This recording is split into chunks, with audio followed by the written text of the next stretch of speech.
Hi guys, I'm Steph. Thank you so much for checking out my channel today. First of all, if you watched yesterday's video, which was my third update for my project Finish 18 in 2018, I am so sorry that the footage is like very yellowy and warm toned. I tried to fix it while I was filming and I tried to fix it while I was editing, but I suck at cameras and lighting as well as editing, so I don't think I fixed the problem. I tried, but I mean, all the content is still great and you should go watch it, but it's already looking like this lighting is much better, so I don't know what was going on yesterday, but if you stayed throughout that whole video, thank you for putting up with that terrible lighting. But for today, I am so excited to be bringing back my Foundation Friday videos. It has been so long since I posted one and I am so sorry about that. I've just been so caught up and I wanted to do this roundup for you guys of all the foundations, but I wanted to make sure I was testing them again under different conditions, and I really wanted to put the video out on a Friday and things just kept coming up. I didn't have time to film it and yada yada yada. But we're not about excuses here. We're about foundation right now. So I'm going to share with you the 10 foundations I did first impressions on, and now that I've tried them out a bit more, what are my thoughts on them? How do I think is the best way to work them? Have my thoughts changed, and kind of how do I rank these? So let's get into it. I'm just going to start with the Rimmel Lasting Finish 25-Hour Foundation. This is now the old foundation. I don't know if they're even still making this. I do believe it is still being sold. I could be wrong, but I know they've come out with a new one. But this is the one I'm wearing on my face, and I still own it. I'm sure a lot of you still own it. I'm pretty sure it is still available in stores. So let's go ahead and get into this. So this is what I am wearing today. I found that I had to mix light Porcelain, which is shade 10, and shade 100, which is Ivory, to get a shade that was good for me. I then later found out there's a shade like 90 called Light Ivory. I forget what the title of it is, but there's another shade that would probably suit me best. I do mix these two, but I find out that it does come out a bit too pinkish, but I'm not going to buy a third foundation.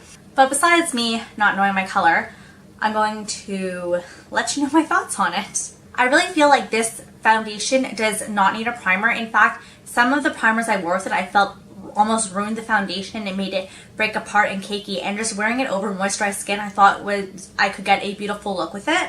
And I do consider this foundation to be quite on the wet side, so I would definitely suggest that it works best when set. But if you're going to set it, you definitely have to spray it because powder will just cling to it and you will look cakey. But it claims to be 25-hour foundation, and I do find it extremely long wearing. I think this is just a great everyday foundation. This isn't what I would choose for a special event, but if I'm just going to school and I know I want my makeup to last the whole day, I think this is a great foundation. If you're going to work, you want your makeup to last all day, this foundation does the trick. So I think it's a solid foundation, but not the best. Oh, this foundation. This is the EX1 Invisiwear Liquid Foundation. I was so excited about this. I don't know if it's because I've had it a while, but can you see all this separation? Like, it's in there. It's just like super liquidy and separated, and when I pump it out, it's like a pool of water comes out, and then the product, I have to get a few pumps to get like proper product out. It's like such a waste, and even then it's just like a pile of liquidy goop. It goes on your face like so disgustingly wet. I keep reaching for this foundation because I want it to work, because I really liked it and I heard so many good things about it, but each time I use it, the more I dislike it. And like I said, like, it looks awful with a primer, without a primer, pressed powder, loose powder. Like, I could not find a way to make this work, and it just looks cakey and breaks apart, and I just feel like it sits on top of the skin and doesn't sink in. I was actually wearing it in yesterday's video, the poorly lit one, and I think it's fine for like a short period if I'm filming because you're not like super up close on me, but I wouldn't feel comfortable leaving my house in it.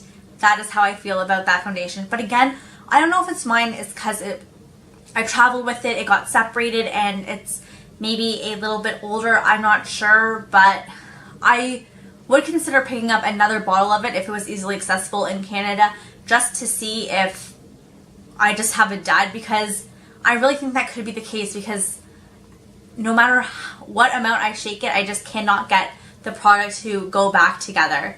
So the bottle I have, I do not love, but I would not discount this foundation forever. I would highly suggest, if you're thinking about it, that you do your research, look at other reviews. If it's in a store near you, like look it out, see how the product is sitting, and then base your decision on that. But for me, I think this is going to be regulated to a filming foundation, not a leaving my house foundation. I was so excited about this foundation, and that is the Maybelline Dream Cushion Foundation. I have it in the shade 10 Porcelain.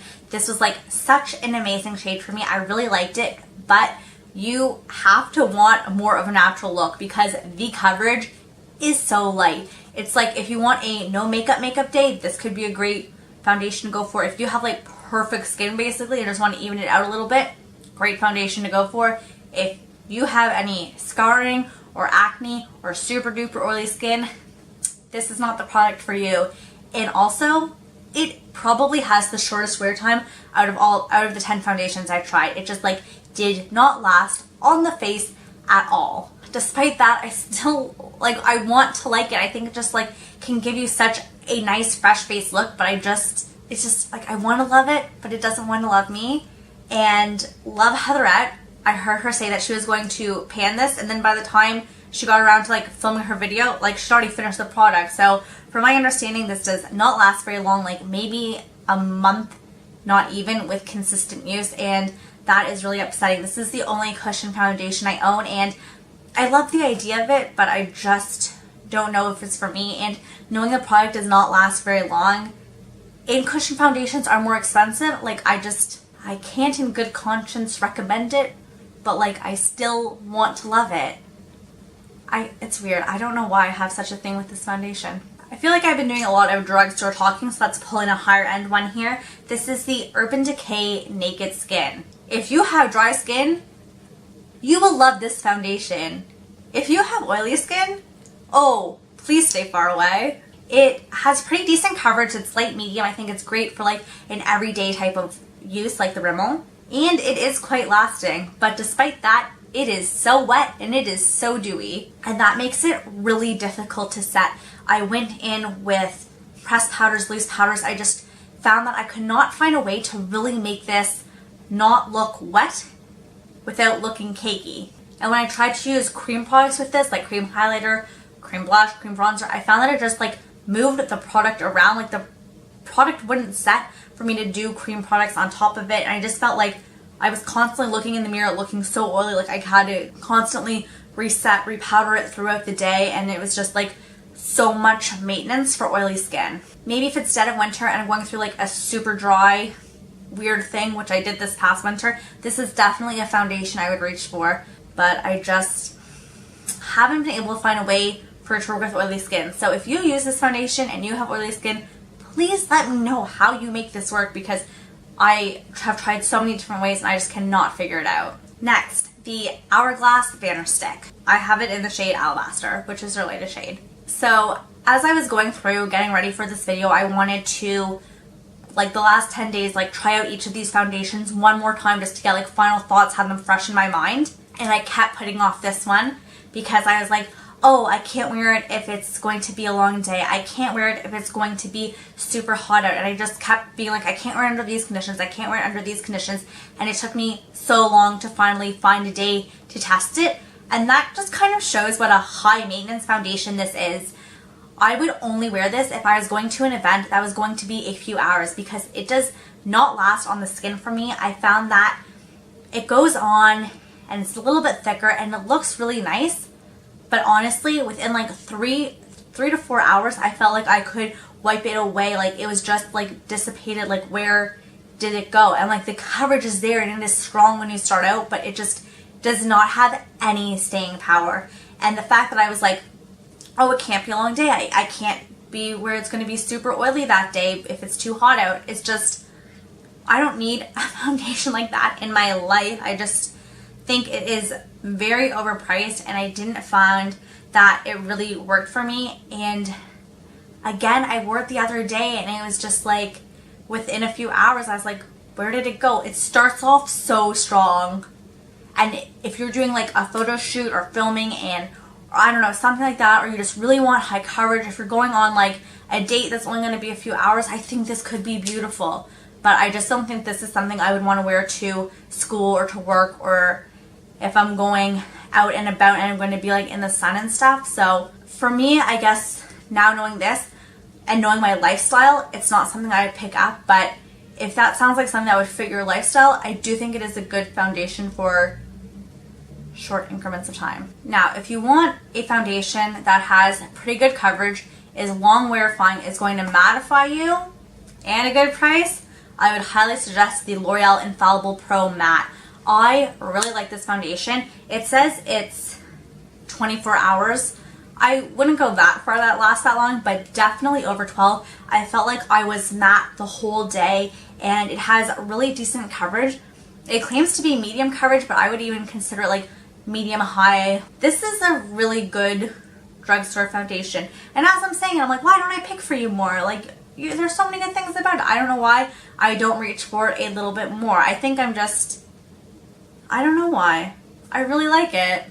Estée Lauder Double Wear. This one is a cult classic, especially if you have oily skin, want high coverage. It's high coverage, it's mattifying. It is an intense foundation, and every time I've worn this, like the first thought that comes to my head is flawless. Your skin looks flawless in this. Like, you can't see anything, like no scarring, no acne, like everything is just like, wow, that is some beautiful face makeup you have on. But it's like, that's some face makeup you have on. This is heavy and this is cakey. And from far away, like from a fairly normal distance, beautiful. But if you get up close to someone, every time I wear it, my boyfriend's like, wow, that looks cakey. And I'm like, don't get too close, because honestly, it can look so beautiful.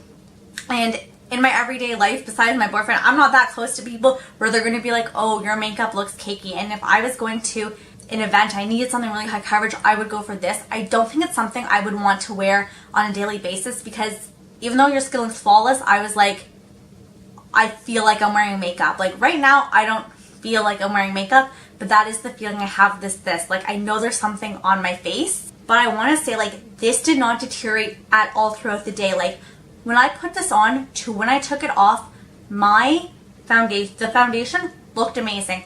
Not only that, all my makeup looked amazing. Like, my bronze looked better, my blush was still there, my highlight was still there. Like, this, not only does this stay on, it keeps everything else on. So if you have like a long day ahead of you and you don't mind feeling like you have some stuff on your face, like this is gonna do you good. I hate that there's no pump. Why is there no pump? Why do expensive foundations not have pumps? That's just like a random side note, but like, it's annoying. I know you can buy a pump, but if I'm paying this much money for a foundation, it should come with one. Just a little side ramble for you. Now for the Covergirl Vitalist Elixir.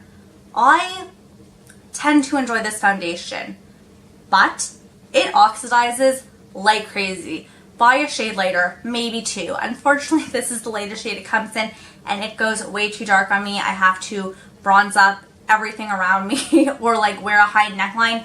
I'm really going to try to get a lot of use of for this in the summer if I do end up getting some sort of tan between school all day. I think this is going to be a great summer foundation, except for the fact that, like, you have to set it like crazy because you will get so oily and it will break apart. But I find that if you really lock it down, and I mean really lock it down, like pack on that powder, pack on that setting spray, you can make it last, but you have to put in a lot of work to stop it from breaking apart.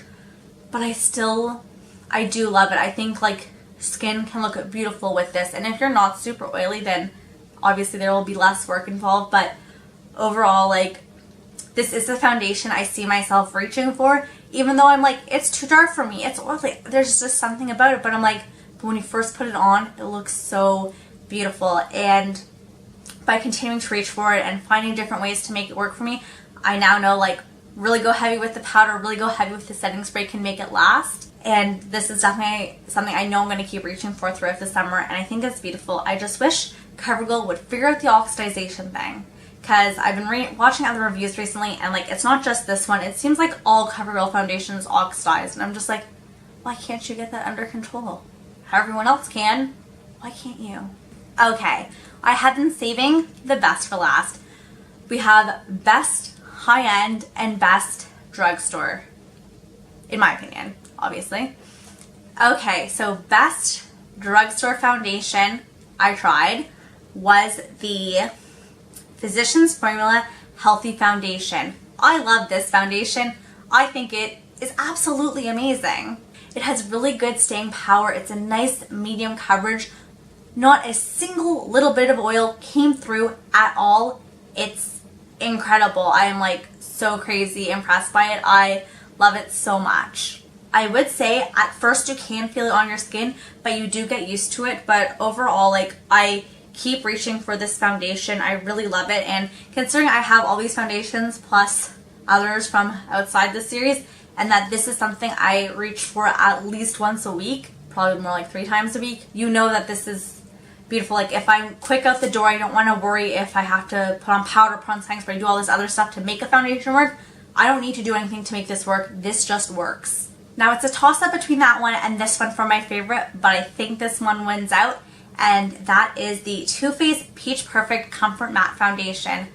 I love this. I think it is so beautiful. It's medium coverage, it lasts all day, and it's just always worked amazing for me under any conditions, whether I use a primer, no primer, pressed powder, loose powder, no powder, setting spray, no setting spray, like whatever you throw at this, it works. Like, it's just incredible. Like, there's no way to make it not work. It's almost foolproof. Like, I love it so, so, so much. I just think this is by far the greatest one out of the 10 I tried, and I really, like, I just enjoy it so much. I think it is just so beautiful. It always gives me what I want. Like, I can't have a bad makeup day if I'm using this. It's amazing.